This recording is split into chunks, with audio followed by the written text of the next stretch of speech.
네, 외식 선언론 10주차 2강 강의 진행하겠습니다.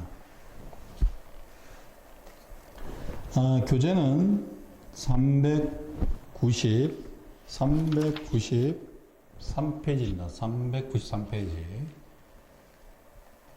2강의 주제는 브랜드에 대한 구성 요소인데요. 1강에서 다뤘던 부분, 브랜드명과 브랜드 로고와 슬로건 말씀드렸죠. 그 다음에 이제 거기서 설명하지 못했던 부분 이제 학습할 계획입니다. 먼저 학습 목차 한번 살펴보겠습니다. 교재는 이제 제 12장이라고 말씀드렸고요. 1절 브랜드에 대한 개요는 1강에서 다루었고, 그 다음에 브랜드에 대한 구성 요소 1강 후반부에서 브랜드명과 브랜드 심벌과 로고와 심벌 설명을 드렸었죠. 그러면 브랜드 구성 요소 마지막 강의는 2강에서 다룹니다. 그리고 3강은 이제 외식업체 브랜드에 대한 계층 구조와 그 다음에 외식업체 브랜드 확장인데요. 계층 구조도 좀 양이 많기 때문에 아마 4절은 11강에서 다뤄야 되지 않을까. 이 부분 진행하면서 보도록 하겠습니다. 네, 2강의 그 학습 목표는 브랜드에 대한 구성 요소를 이해하는 것입니다. 그래서 이제 우리가 브랜드명과 로고와 심벌은 1강 후반부에 다뤘기 때문에 오늘 2강은 브랜드에 대한 캐릭터, 브랜드에 대한 슬로건, 브랜드에 대한 징글, 그 다음에 브랜드에 대한 패키지, 브랜드에 대한 컬러, 브랜드 도메인에 대해서 학습을 하도록 하겠습니다.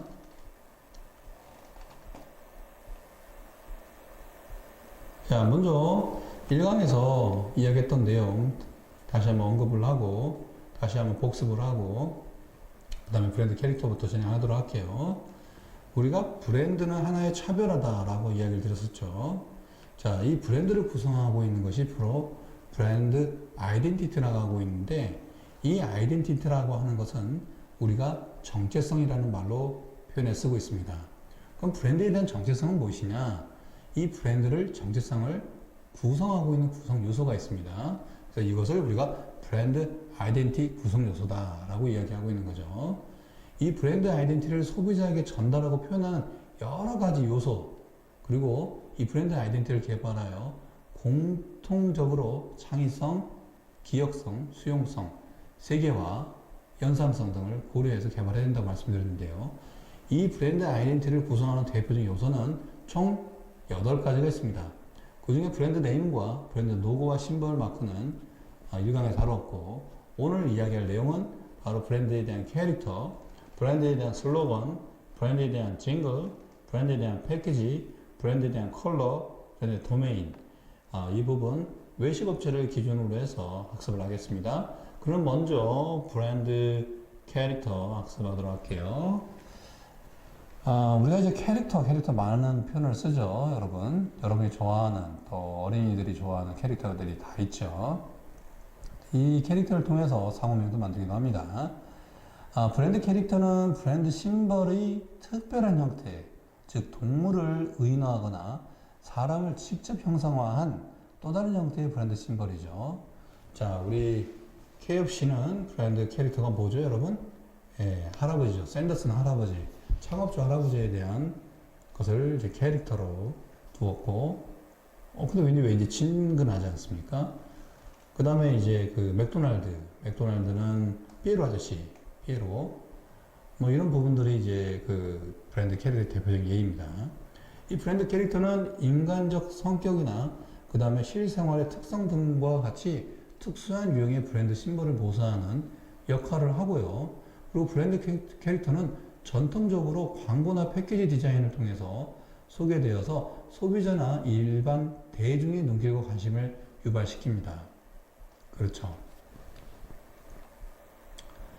그래서 이 브랜드에서 캐릭터는 제품을 의미하고, 이 제품은 제조사라는 이미지 연결이 가능해지기 때문에 지속적으로 브랜드 아이덴티티를 구축하고 그 다음에 캐릭터 역할을 매우 중요하게 생각하고 있습니다. 국내외 대표적인 브랜드 캐릭터 한번 알아보도록 하겠는데요. 우리나라의 그 보쌈을 이제 브랜드화 시켜서 사업했던 그 업체 중 가장 먼저 최초 업체는 저 원할머니 보쌈입니다. 이 브랜드 캐릭터 원할머니에 대한 보쌈은요, 할머니의 손맛과 정성을 상징하게 되죠.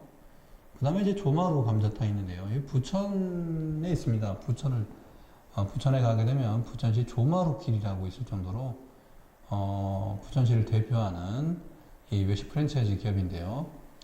여기는 이제 정감 있는 우리네 종갓집 며느리 모습을 형성한 캐릭터입니다. 좀 이 부분도 좀 그 친근감 있게 느껴지죠.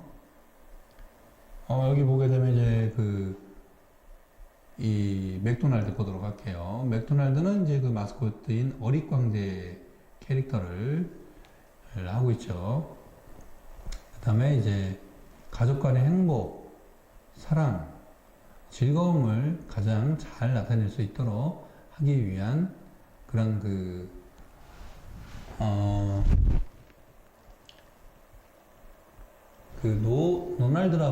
노날드하고 제가 이게 잘 안 보이네요. 죄송합니다. 이 부분을 이제 캐릭터한 것이다 라고 제시하고 있고요. 미국에서는 꽤 유명한 그 버거 전문점이 있는데요. 우리나라에서 들어왔다가 이제 철수했던 브랜드인데, 웬디스라는 브랜드도 있습니다. 웬디스. 미국 햄버거 전문점인 웬디스의 올드 패션드 햄버거라는 슬로건을 내세워 오리지널 버거를 파는 곳이다. 이런 마니아층을 형성하고 있다는 거. 우리나라에 좀 친숙한 어떻게 되죠? 이제 KFC 할아버지, KFC의 창시자, 여기 샌더슨 할아버지요. 를 캐릭터에서 고객을 환영하는 따뜻한 마음을 청결한 고품질의 식사. 그 다음에 가족들이 식사를 즐기고 휴식할 수 있는 공간을 제공하겠다는 의지들이 나타내고 있죠. 그 다음에 거기는 이제 켈러그 있죠. 켈러그. 시리얼 대표 브랜드.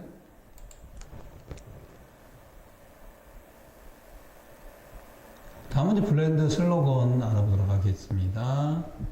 슬로건이라고 하죠. 브랜드의 감성적 기능적 편익을 소비자에게 효과적으로 소구하기 위한 짧게 사용하는 짧은 문구를 말합니다. 브랜드 네임 그 자체를 강화시키거나 브랜드의 그 핵심 주제, 예를 들면 비전을 전달하거나 브랜드와 제품과의 관계를 전달하는 마케팅 요소로서 소비자들이 짧은 문구를 통해서 브랜드가 전달하도록 하는 그런 의미를 전하고 있습니다. 브랜드 슬로건이죠. 슬로건. 어떤 슬로건이 있을까요, 여러분? 예, 현재 이제 본IF는 이제 그 본죽의 브랜드인데요. 여기는 이제 맛있는 건강 이야기라는 슬로건을 들고 있네요. 애슐리는 여성 감각 패밀리 레스토랑. 그 다음에 이제, 요거 아마 스프링스 같은데요. We love green 해가지고, 이제 청정, 이런 부분들을 나타내고 있는데요. 자, 이런 슬로건을 개발할 때 유의해야 될 점 3가지 제시하고 있습니다. 브랜드 슬로건에 담을 주제를 잘 설정해야 된다는 것. 그리고 슬로건은요, 언제 어디서나 항상 동일해야 된다는 것. 그리고 브랜드 슬로건이 진부해지면 새롭게 바뀌어야 된다는 거죠. 그러니까 슬로건은 같은 제품의 브랜드라도 시대에 따라서 소비자의 원하는 방향으로 바뀌어야 된다는 내용을 이야기하고 있습니다. 다음은 이제 브랜드 징글이네요. 브랜드 징글. 교재로는 395페이지입니다. 395페이지. 아까 그 세븐 스프링스의 그 브랜드 We Love Green 같은 경우는 이제 세븐 스프링스는 예전에 이제 삼양사에서 운영하고 있는 패밀리 레스토랑이죠.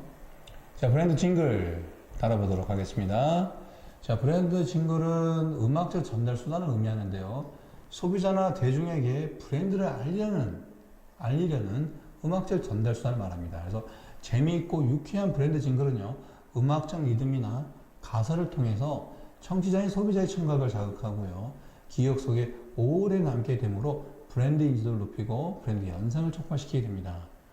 이 브랜드 징글은요, 브랜드 인지도와 브랜드 연상 작용을 높이는 음악적 슬로건이라는 측면에서 브랜드 아이덴티티 요소 중에 하나로 취급받고 있습니다.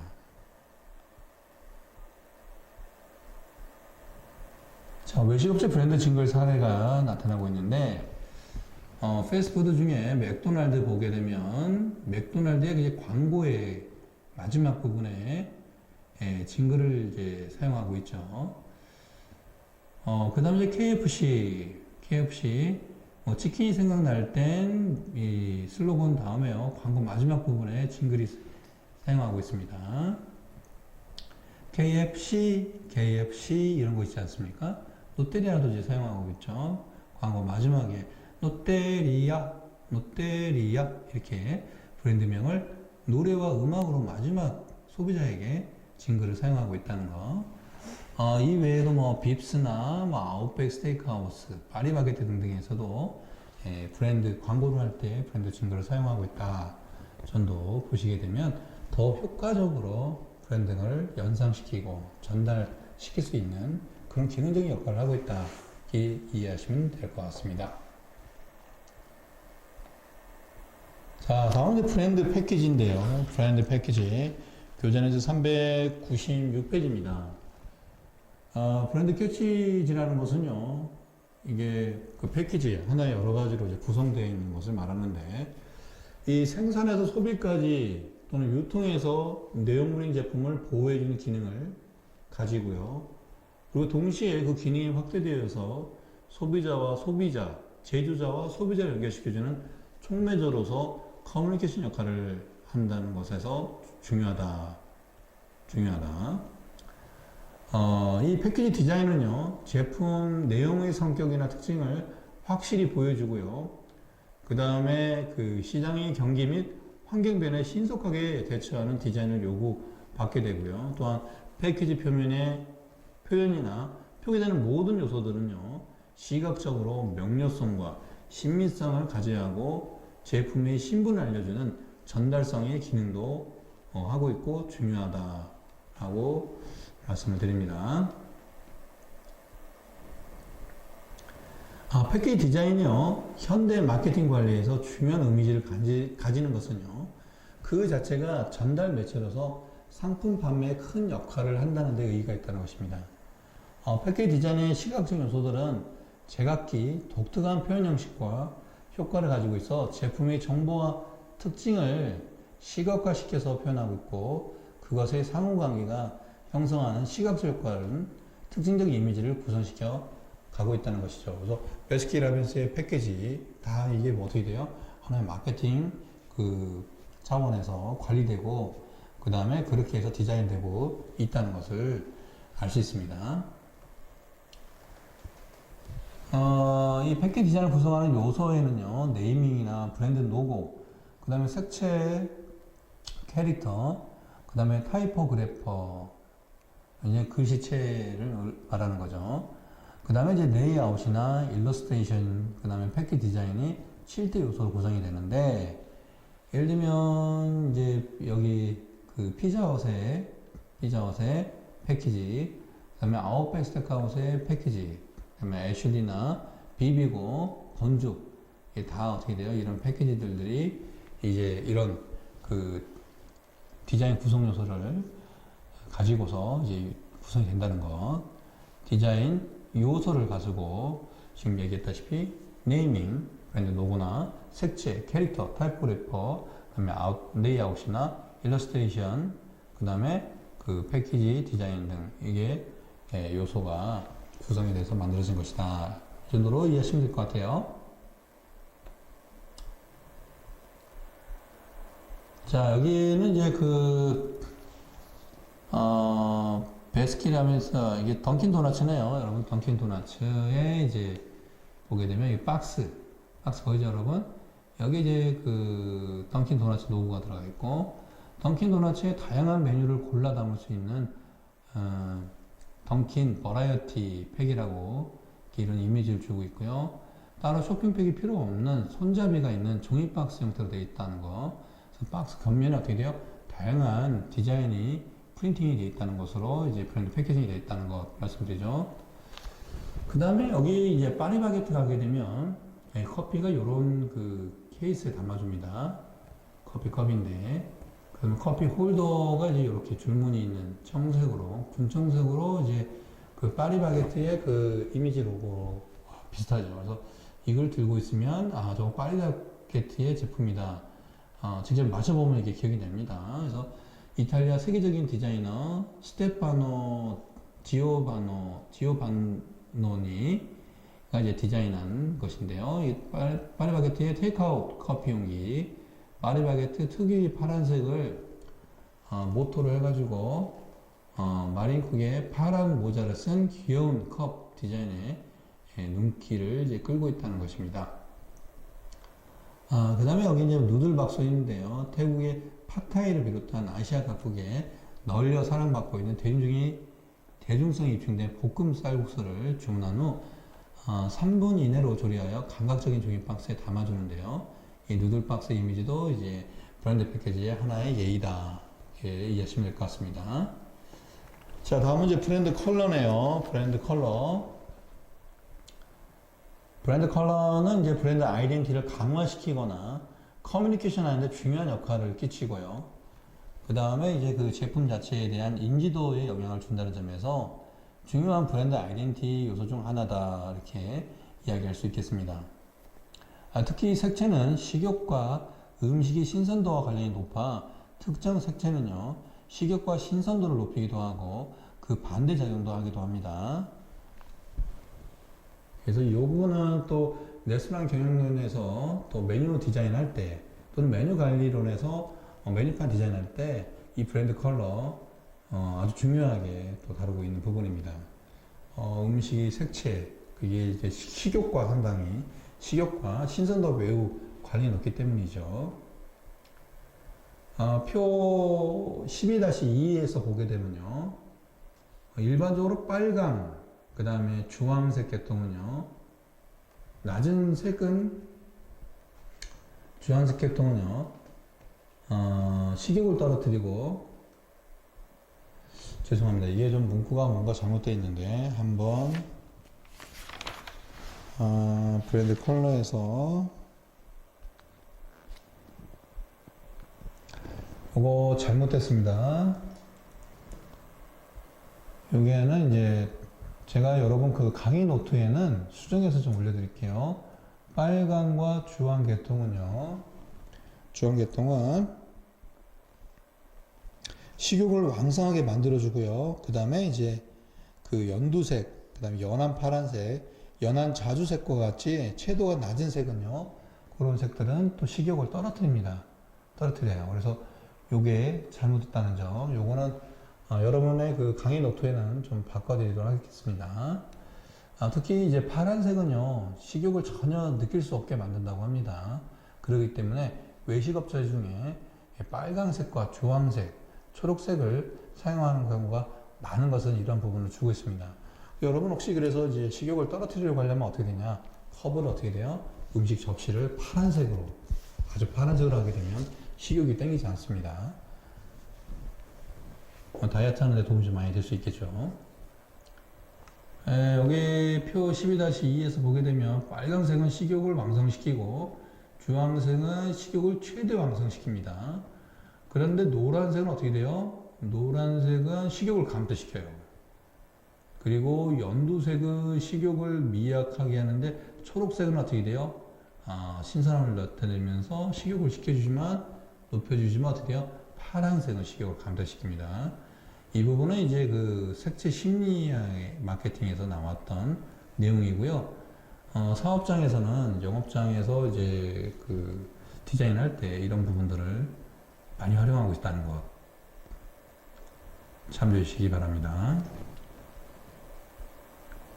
자, 브랜드 컬러 사례를 보도록 할게요. 크라운 베이커리는 어떻게 돼요? 이제 빨강, 그 다음에 붉은 주황, 그 다음에 이제 복숭아색, 그 다음에 핑크색을 다양하게 사용하여서 고객의 그 건강과 따뜻한 빵을 강조하기 위해서 난색계를 주로 많이 사용하고 있다는 것이 사례이네요. 특히 색들의 조합은 빵을 더 맛있게 돋보이게 하고요. 또한 색들을 식욕을 자극합니다.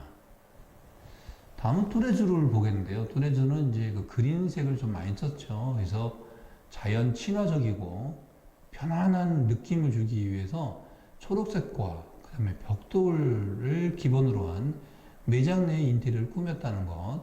그래서 고객으로 하여금 자연스러운 느낌을 받게 하는 것이 특징입니다.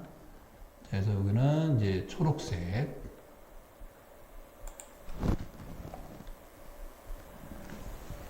또 그 브랜드 컬러 사례에서 보게 되면 이제 베니건스인데요.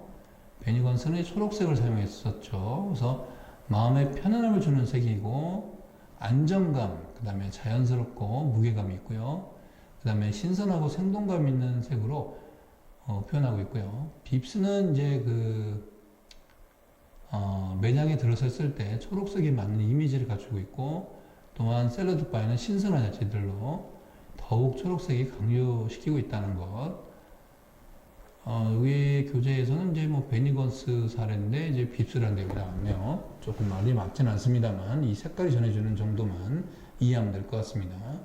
자, 그 다음에 빨간과 흰색 줄무늬를 이용했던 TGI 프라이데이. 첫째, 맛이 즐거운 곳이라는 슬로건에 맞게요. 빨간색과 흰색 배색으로 활력 있고 이 발랄한 분위기를 연출하고 있습니다. 발랄한 분위기를 연출하고 있다는 것. 이제 그 브랜드 요소 중에 이제 마지막은 이제 브랜드 도메인이네요. 이 도메인은 쉽게 말해서 인터넷 주소입니다. 주소죠. 그리고 이 브랜드 네임이란 사용자의 입장에서 쉽게 이용할 수 있도록 숫자로 표현되는 주소 대신에 문자, 알파벳이나 숫자, 슬러시로 나열된 주소를 말합니다. 시즐러는 이제 이렇게 본인의 그 상호명, 브랜드명을 그대로 쓰고 있고요. 토니 로마스는 이제 써네푸드에서 운영하고 있는 패밀리 레스토랑인데요. 토니 로마스 co.kr을 쓰고 있습니다. 그 다음에 이제 브라운 컬러 커피 앤 도넛은요, BK 코리아에 쓰고 있는데, 브라운 커널로 해가지고, 닷컴에서 도매를 쓰고 있네요. 그 다음에 이제 그 이를 넣어가지고, 이를 넣어서, 인터넷상의 주소임을 이제 강조한 도메인도 있네요. 그래서 이제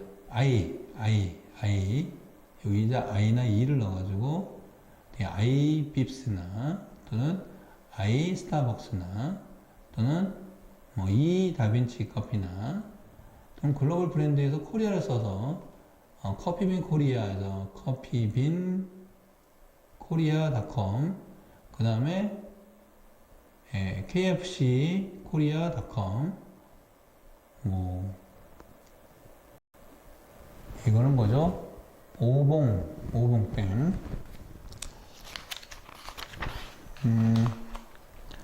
오봉팽이라고 하는 곳이네요. 여기는 이제 ABP 코리아라고 되어 있는데 여기는 이제 그 회사명을 썼습니다. 회사명을 썼고 그 다음에 이제 여기 보게 되면 이제 카페에서 굿디에 카페 할 때 카페 같은 업종은 카페 굿디라고 쓴 것 같아요. 그 다음에 카페 어떻게 돼요? 파리 파스쿠치 그렇게 썼네요. 그 다음에 이제 그 TGI 프라이데이는 롯데에서 운영하고 있는데 TGIF co.kr이나 아웃백스닷컴은 뭐 아웃백 co.kr 이렇게 표현되어 있습니다.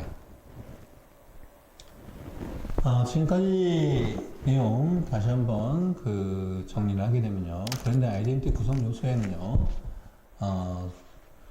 총 8가지가 있다고 말씀드렸는데 대표적인 게 브랜드 네임이 있었고 브랜드 로고와 심벌, 브랜드 캐릭터, 브랜드 슬로건, 브랜드 징글, 그 다음에 브랜드 패키지, 브랜드 컬러, 브랜드 도메인 등등이 있다는 것.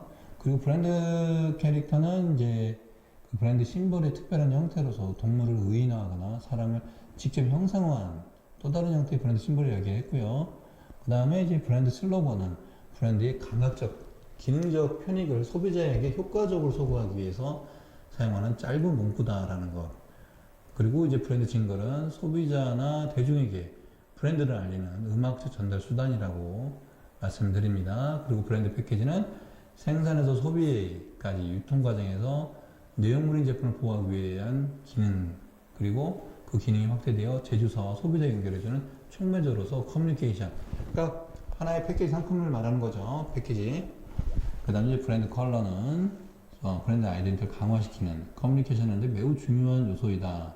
그리고 제품 자체에 대한 인지도 그리고 그런 거에 영향을 주기 때문에 브랜드 요소로서 아주 중요한 그 부분으로 고려되고 있다 정도 말씀드렸습니다. 그래서 식욕을 촉진시키는 것, 식욕을 감소시키는 것 이런 부분들 적절하게 조화해서 만들어진 것이라고 말씀을 드립니다.